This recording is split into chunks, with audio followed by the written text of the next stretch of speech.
प्रबंधाचार्य, Kalichand PG college, Lucknow और academic counsellor, IGNOU. प्रिय विद्यार्थियों, आज के अध्यापन का मुख्य विषय है मध्ययुगीन हिंदी कविता। जैसा कि आपको ज्ञात है कि मध्ययुगीन हिंदी कविता मुख्यतः 2 खंडों में विभक्त है। खंड 1 के अंतर्गत 6 इकाइयाँ हैं, जिसमें विशेष रूप से भक्तकालीन हिंदी कविता पर चर्चा की गई है। इसी प्रकार खंड 2 के अंतर्गत मध्ययुगीन हिंदी कविता में रीतकालीन कविता की बात बताई गई है। और जैसा कि आप लोग जानते हैं कि रीतकालीन कविता के अंतर्गत रीतबद्ध कविता, रीतसिद्ध और रीतमुक्त कविता प्रवृत्तियों की चर्चा होती है। आज की अध्यापन का मुख्य विषय रीतकालीन कविता है। जैसा कि आप जानते हैं कि संपूर्ण हिंदी साहित्य के इतिहास को अध्ययन की सुविधा की दृष्टि से 4 कालखंडों में विभक्त किया गया है: आदिकाल, भक्तिकाल, रीतिकाल और आधुनिक काल। हम लोगों ने इसके पूर्व में पूर्व मध्यकाल अर्थात भक्तिकाल पर विस्तार से चर्चा की थी। और आज के इस अध्यापन में हम रीतकालीन कविता, रीतकालीन का नामकरण, रीतकालीन कविता का वर्गीकरण, उसकी मूल प्रवृत्तियाँ, इस पर चर्चा करेंगे। जैसा कि हम लोग जानते हैं कि रीतकालीन कविता का जो समय है, समय निर्धारण हुआ आचार्य रामचंद्र शुक्ल ने संवत 1700 से 1900 तक के समय को रीतकाल की संज्ञा दी है। रीतकाल की जो कविता है, जिसे हम उत्तर मध्यकाल की कविता के रूप में भी याद करते हैं, करीब 200 वर्षों का इसका समय रहा है।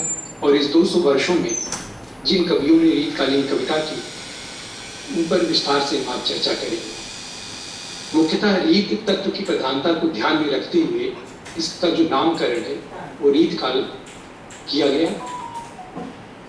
और इस काल के अधिकांश कवियों ने आचार्यत्व का निर्वाह करते हुए लक्षण ग्रंथों की परिपाटी पर रीत ग्रंथों की रचना की, जिनमें हम लोग देखते हैं कि अलंकार है, रस है, नायिका भेद है, आदि काव्यांगों का विस्तार से विवेचन किया। तो एक तरह से रीतकाल के अंतर्गत लिखी गई जो कविताएं हैं वो कहीं न कहीं एक बनी बनाई व्यवस्था, एक बनी बनाई सुविधा के अनुरूप ही लिखी जाती थी, जिनमें हम लोग देखते हैं कि नायिका भेद या अलंकार या रस या श्रृंगार को प्रमुखता दी गई है। यद्यपि रीतकाल के पूर्व भी कुछ कवियों ने रीत ग्रंथों को रचने का प्रयास किया था, जिनमें सबसे पहले कृपाराम जी का नाम आता है। उनकी एक रीत ग्रंथ युक्त कविता है, रचना है हित तरंगिणी। हित तरंगिणी में उन्होंने रीत कालीन उस पैटर्न पर कविता रचने का प्रयास किया था। साहित्य लहरी जो सूर्यदास जी की रचना है, उसे भी रीत युक्त रचना हम मान सकते हैं। इसी तरह से नंददास ने रसमंजरी में रीत का निरूपण किया है।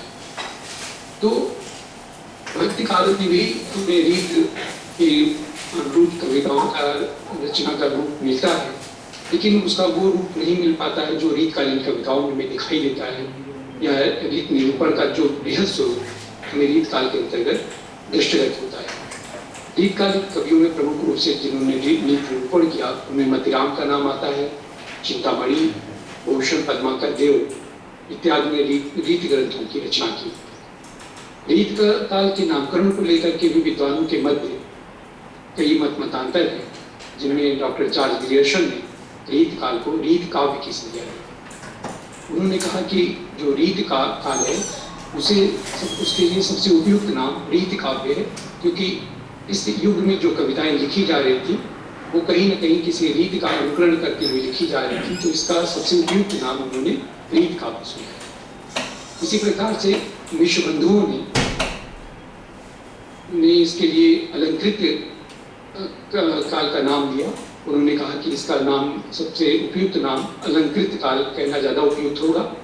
और आचार्य रामचंद्र शुक्ल ने स्वयं इसे रीत काल की संज्ञा दी थी। और उत्तर मध्यकाल को भी उन्होंने स्वीकार किया।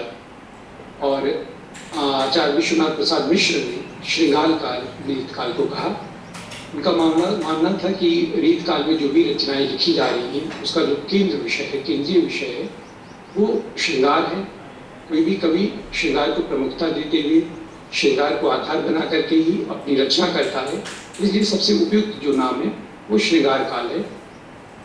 और इनकी बात से बहुत सारे विद्वानों में मतभेद था और इसी को देखते हुए डॉक्टर रमा शंकर शुक्ल ने एक नया नाम दिया और इसे उन्होंने कला काल कहा। उनके अनुसार रीतकालीन जो काव्य है, जो कविता है, उसे कला काल कहना सबसे उपयुक्त होगा।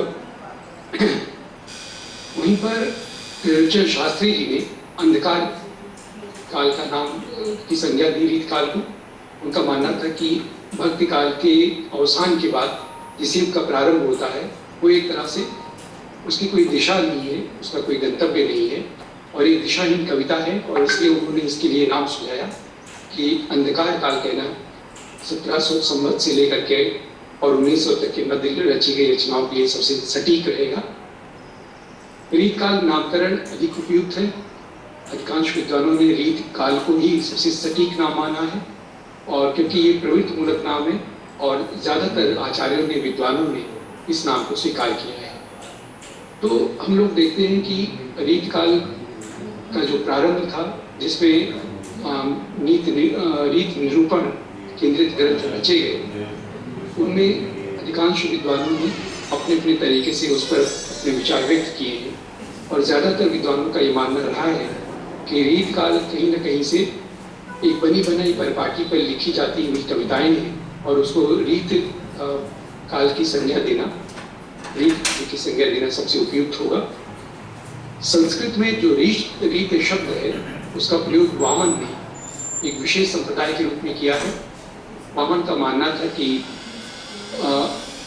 विशिष्ट पद रचना रीति, तो विशेषो गुणात्मा कहकर उन्होंने विशेषत्व को स्पष्ट किया है और उन्होंने कहा है कि जो रीति है वो एक तरह से विशिष्ट पद रचना है और जिसे हम लोग रीति कहते हैं। फिर उनका आगे इसी बात में वो अपनी बात बढ़ाते हुए कहते हैं कि ओज, प्रसाद, माधुर्य और कांति आदि काव्य के जो गुण बताए गए हैं और उसी युग की जो रचना है वो रीति है। अतः हम लोग देखते हैं कि जो रीति का अर्थ है वो एक और वो शैली के रूप में रीत का प्रयोग होता है, दूसरी ओर एक पद्धति के रूप में रीत का प्रयोग हम लोग भी पाते हैं, और तीसरी तरह रीत एक मार्ग भी है। उस मार्ग पर चलने वाला जो रीत रचनाकार है, रीत का अनुयायी है, उसे रीत के रूप में निरूपित करते हैं। हिंदी में जो रीत शब्द है इसका प्रयोग उपर्युक्त अर्थों से भिन्न रूप में प्रयोग हुआ है। यहाँ रीत ग्रंथ का तात्पर्य काव्यांग निरूपण करने वाले जो लक्षण ग्रंथ हैं उनसे लिया जाता है, जिन ग्रंथों में अलंकार है, रस है, ध्वनि है, शब्द, शक्ति और नायिका भेद आदि काव्य तत्व का निरूपण किया जाता है लक्षण के आधार पर, उन्हें हम रीत काव्य कहते हैं, रीत काव्य कह सकते हैं। उदाहरण शैली में किया गया जो दृष्टांत होता है उसे हम रीत के अंतर्गत रखते हैं। तो जो मुख्य रूप से जो हिंदी में जो रीत का प्रयोग है वो इसी रूप में हुआ है और इसी रीत ग्रंथों को लक्षण ग्रंथ भी कहा जाता है। अधिकांश लक्षण ग्रंथ संस्कृत की जो काव्य शास्त्रीय परिपाटी रही है उसके आधार पर लिखे गए हैं। इसमें से तो कुछ निश्चय ही प्रतिभाशाली आचार्य थे और कुछ ऐसे थे कि जो केवल कवि थे, वो आचार्य तो उनमें नहीं था, फिर भी उन्होंने परंपरा को ध्यान में रख करके रीत युक्त रचनाएं करने का प्रयास किया। इस संदर्भ में आचार्य रामचंद्र शुक्ल जी का कथन अवलोकनीय है। उन्होंने रीत लक्षण ग्रंथों को ध्यान में रख करके कहा है कि जो लक्षण ग्रंथों की परिपाटी पर रचना करने वाले रीत काल के सैकड़ों कवि वस्तुतः आचार्य कोट के थे और वह कवि ही हैं। तो ये आचार्य रामचंद्र शुक्ल जी का अपना व्यक्तिगत मानना था। कहने का आशय ये है कि जो रीतकालीन कवि हैं, ज़्यादातर कवि हैं, उनमें वो कवि भी हैं और वो आचार्य भी हैं। अधिकांश कवियों ने जो कविता लिखते थे वो आचार्यत्व का निर्वाह करने के लिए या उसे कहीं न कहीं से सिद्ध करने के लिए, अपने आप को साबित करने के लिए उस युग में उनको लक्षण ग्रंथों का निरूपण करना अनिवार्य होता था, और यही कारण है कि अधिकतर कवियों ने काव्य रचना के साथ साथ लक्षण ग्रंथों का निरूपण भी किया, लक्षण ग्रंथों की रचना भी की। और इस तरह से रीत काव्य के कवियों को सामान्यतः हम लोग 3 वर्गों में विभक्त कर सकते हैं। रीतबद्ध कवि के रूप में, रीतबद्ध कवि को हम इस रूप में देख सकते हैं कि जिन कवियों ने अपने ग्रंथों में लक्षण ग्रंथ को मुख्यतः लिखा है, लक्षण ग्रंथों पर जिन्होंने अपनी रचना की है, वो रीतबद्ध के अंतर्गत ऐसे कवियों को रखा जाता है। रीतबद्ध के अंतर्गत जो भी कवि आता है, अधिकांश लोगों ने लक्षण ग्रंथों को प्राथमिकता दी है, लक्षण ग्रंथों की रचना की है, उन्हें रीतबद्ध के अंतर्गत देखते हैं। रीत सिद्ध कवि वह है कि जो लक्षण ग्रंथ नहीं लिखे हैं, उनका कोई भी लिखा गया एक भी लक्षण ग्रंथ नहीं है, किंतु रीत की जानकारी का उपयोग वे अपने काव्य ग्रंथों में करते हैं। जैसे हम बिहारी का नाम ले सकते हैं। बिहारी को रीत के लक्षण का या काव्य शास्त्र का, काव्यांगों का अच्छा ज्ञान था, किंतु उन्होंने लक्षण ग्रंथ नहीं लिखे। अभी तो लक्षण ग्रंथ की जगह पर उन्होंने उस ज्ञान का, उस जानकारी का अपने काव्य में पूरा उपयोग किया, और ऐसे कवि रीति सिद्ध कहलाए। तीसरी कोटि या तीसरी प्रवृत्ति जो मेरी काल में दिखाई देती है, वो रीत मुक्त कवियों की है। रीत मुक्त कवियों की विशेषता ये थी कि उन्होंने ना तो लक्षण ग्रंथ लिखे और ना ही रीत की जो जानकारी का उपयोग उन्होंने अपने काव्य में किया। तो इस तरह से जो तीसरी कोटि के कवि के अंतर्गत रचनाकार या कवि हमारे सामने आते हैं, उन्होंने स्वतंत्र रूप से रचना की, और इनमें घनानंद, आलम बोधा ठाकुर का नाम उल्लेखनीय है।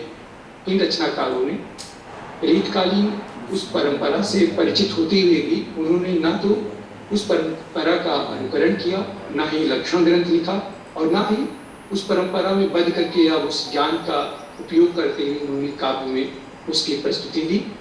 अभी तो इसकी जगह पर स्वतंत्र रूप से रचना करना उन्होंने श्रेयस्कर समझा। तो रीतबद्ध कविता से आशय है कि जो लक्षण ग्रंथ और उनके जो लक्षण ग्रंथकार हैं, अगर उनका संक्षिप्त में उल्लेख करें तो उनमें चिंतामणि का नाम हम लोग ले सकते हैं। चिंतामणि ने काव्य विवेक लक्षण ग्रंथ या उनका निरूपित ग्रंथ है। कविकुल कल्पतरु महत्वपूर्ण ग्रंथ है लक्षण ग्रंथ का, या श्रृंगार मंजरी। तो इस तरह से इनके ये 3 महत्वपूर्ण चिंतामणि के ग्रंथ है, जो उनके लक्षण ग्रंथ को ध्यान में रख करके लिखा गया है, और इसमें उन्होंने इसकी स्थापना करने का प्रयास किया है। और इनके अलावा मतिराम ने भी लक्षण ग्रंथों की रचना की है। मतिराम द्वारा जो सृजित लक्षण ग्रंथ है, उनमें विशेष रूप से उल्लेखनीय मतिराज है, अलंकार पंचाशिका है, ललित ललाम है, नृत्य कौमुदी है और सत्सई है। इन काव्य ग्रंथों में उन्होंने लक्षण काव्य के लक्षण काव्य का जो शास्त्रीय व्यवस्था है उसका उल्लेख किया है। और मतिराम के अलावा देव ने भी लक्षण ग्रंथ सृजित किए हैं। देव के महत्वपूर्ण ग्रंथों में भाव विलास है, भवानी विलास है और रस विलास विशेष उल्लेखनीय है। ये तीनों उनके लक्षण ग्रंथ हैं। और इसके अतिरिक्त काव्य रसायन उनका एक भिन्न तरह का लक्षण केंद्रित ग्रंथ है। पद्माकर ने भी कई लक्षण ग्रंथों का सृजन किया था रीतबद्ध कविता के अंतर्गत, जिनमें जगत विनोद, पद्माभरण, प्रताप सिंह, गंगा लहरी और प्रबोध पचासा विशेष रूप से द्रष्टव्य है। प्रबोध पचासा में उन्होंने लक्षण ग्रंथों का सृजन करते हुए बताया है कि एक प्रभावी कवि के लिए आवश्यक है कि वो लक्षण ग्रंथों की रचना करे, और उसकी अच्छी कवि होने की जो कसौटी है उसके लक्षण ग्रंथ है। इसी प्रकार भिखारी दास ने काव्य निर्णय, श्रृंगार निर्णय, रस सारांश और छंद प्रकाश आदि लक्षण ग्रंथ लिखे हैं। तो रीतबद्ध के अंतर्गत हम लोग देखते हैं कि चिंतामणि, मतिराम, देव, पद्माकर और भिखारी दास जैसे बड़े रचनाकार लक्षण ग्रंथ लिख रहे होते हैं और आगे चल करके इनसे प्रेरित होकर के कई सारे रीतकालीन कवियों ने लक्षण ग्रंथों का सृजन किया और इस तरह से मुख्य प्रवृत्ति के रूप में लक्षण ग्रंथ रीतबद्ध कविता के अंतर्गत दिखाई देते हैं। रसलीन भी लक्षण ग्रंथ लिखे, उनमें रस प्रबोध उनका बहुत उल्लेखनीय लक्षण ग्रंथ है और अंग दर्पण दो महत्वपूर्ण उनकी काव्य रचनाएं हैं जिसमें उन्होंने लक्षण का निरूपण किया है। तो इस प्रकार से हम लोग देखते हैं कि रसलीन, पद्माकर, देव, भिखारीदास, चिंतामणि और मतिराम, इन लोगों ने विशेष रूप से लक्षण ग्रंथों का सृजन किया और रीतबद्ध कविता को उत्कर्ष तक पहुंचाया। रीति सिद्ध कवि के रूप में एकमात्र कवि हमारे सामने आते हैं बिहारीदास और उनकी एकमात्र रचना है बिहारी सतसई। इसमें इसे हम रीति सिद्ध के कोट की रचना कह सकते हैं और रीति सिद्ध कविता के विषय में हमने पूर्व में ही बताया कि रीति सिद्ध वह कविता है जिसमें लक्षण ग्रंथ तो नहीं लिखे गए, लेकिन जो रीतबद्धता की परिपाटी है, जो उसका ज्ञान है, जो रीति की व्यवस्था है, उसका उपयोग अपनी कविता में किया है इन कवियों ने। और बिहारी सतसई इसके लिए सबसे बड़ा उदाहरण है जिसमें उन्होंने करीब दोहों में इसकी रचना की है और इसमें उन्होंने उस ज्ञान का पूरा उपयोग किया है। इस प्रकार जो तीसरी प्रवृत्ति रीतकालीन कविता की दिखाई देती है वो रीतमुक्त काव्यधारा है। रीतमुक्त काव्यधारा के प्रमुख कवि घनानंद, आलम, बोधा और ठाकुर है। दूसरे भी रीतमुक्त कविता के अंतर्गत रखे जाते हैं, लेकिन प्रमुख रूप से इन चार कवियों का नाम आता है। घनानंद ने रीतमुक्त कविता यानी कि स्वच्छंद रूप से जो काव्य सृजन किया, जिन्होंने ना तो रीत सिद्ध या रीत निर्बद्ध का अनुकरण किया, अनुपालन किया, बल्कि स्वतंत्र होकर के मुक्त होकर के उन व्यवस्थाओं से उन्होंने काव्य सृजन किया और जिनमें महत्वपूर्ण उनका ग्रंथ है सुजान है, हित प्रबंध है, इश्क लता और पदावली उल्लेखनीय है। इन ग्रंथों में उन्होंने रीतमुक्त काव्य रचना की व्यवस्था नए सिरे से स्थापित की और पदावली, इश्कलता, प्रबंध, सुजान, इन रचनाओं में हमें कहीं न कहीं से मूल जो भाव है वो प्रेम केंद्रित है। प्रेम को केंद्र में रख करके इन्होंने रचनाएं की। इनके समकालीन या रीतमुक्त दूसरे कवियों में आलम का नाम विशेष रूप से लिया जाता है। आलम की एकमात्र रचना है जो रीतमुक्त काव्य प्रवृत्तियों से युक्त है, वो आलम केली है। आलम ने जो कथा वस्तु बनाया है वो प्रेम ही इसमें कथा मूल रूप से स्पंदित है और इसी आधार पर उन्होंने ये रीतमुक्त रचना की है आलम केल। बोधा ने इश्कनामा, विरह बारिश, दो उनकी महत्वपूर्ण काव्य ग्रंथ है और उनकी भी कविता का जो मूल विषय है वो प्रेम ही है, मानवीय प्रेम है और उसके विविध रूप इसमें इंगित किए गए हैं।